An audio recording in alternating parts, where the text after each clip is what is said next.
में कर मैं स्टूडेंट हूँ क्लास 5A की। आज का हमारा जो टॉपिक है उसका नाम है वर्ग संघर्ष का सिद्धांत। इसको हम लोग इंग्लिश में कहते हैं क्लास स्ट्रगल। वर्ग संघर्ष का सिद्धांत, क्लास स्ट्रगल। पहले हम बताते हैं वर्ग। वर्ग के दो पार्ट्स होते हैं। वर्ग कितने पार्ट्स होते हैं? 2 पार्ट्स होते हैं। पहला जो हमारा फर्स्ट पार्ट होता है अमीर वर्ग। अमीर वर्ग जिसको हम लोग अमीर को हम लोग इंग्लिश में कहते हैं रिच। अमीर होना, रिच होना। और सेकंड नंबर दूसरा वर्ग कौन सा होता है? गरीब वर्ग।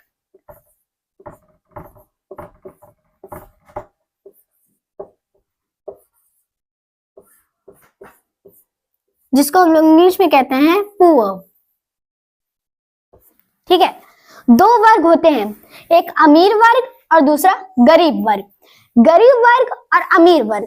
देखिए जो टॉपिक है हमारा आज का, जो वर्ग संघर्ष का सिद्धांत है, इसमें बताया गया है कि इनका उत्पादन जिसने किया था, इसके बारे में जिसने लिखा था, वर्ग संघर्ष का जिसने उत्पादन किया था, वो हमारे इसके रचयिता थे कार्ल मार्क्स।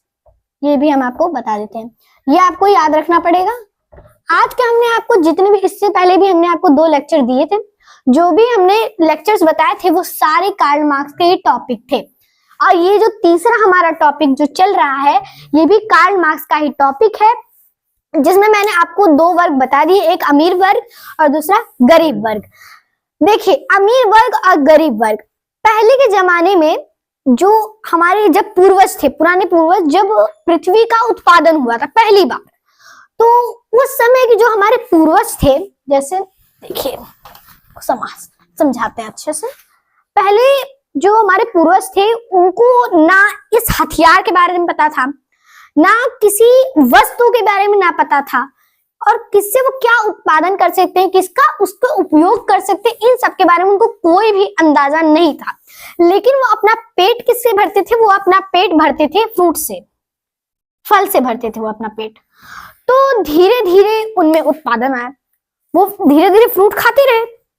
पेड़ पे पहले वो रहते थे, पेड़ से उतरते थे, फ्रूट खाते थे, फिर पेड़ पे चढ़ जाते थे, यही पहले का जीवन होता था। फिर धीरे धीरे बदलाव आया, तो लोगों ने डंडों को उपयोग करने लगे, लोग भालों का उपयोग करने लगे, पत्थरों का उपयोग करने लगे। पहले उन्होंने जिसका उत्पादन किया था वो था डंडा। उन्होंने क्या करते थे, वो डंडा लेते थे, कई सारे लोग रहते थे, मान लीजिए ये ऐसे 10 लोग हैं, ठीक है, और 10 लोग बहुत ज्यादा हंग्री हैं, भूखे हैं, ठीक है, हंग्री हैं, ठीक है, सभी लोग बहुत ज्यादा हंग्री हैं और सभी को भूख लगी है। और उन्होंने देखा कि उनके सामने एक भोजन है, मान लीजिए वो जो भोजन है वो एक डियर है, मतलब एक हिरण है। वो क्या है? एक हिरण है, ठीक है। और उन्हें एक अकेला आदमी जाएगा तो वो हिरण भाग जाएगा। तो सभी लोग क्या करते थे? डंडा उठाते थे और झुंड बना के उस हिरण की ओर जाते थे और उस हिरण को हर तरफ से घेर लेते थे। जैसे देखिए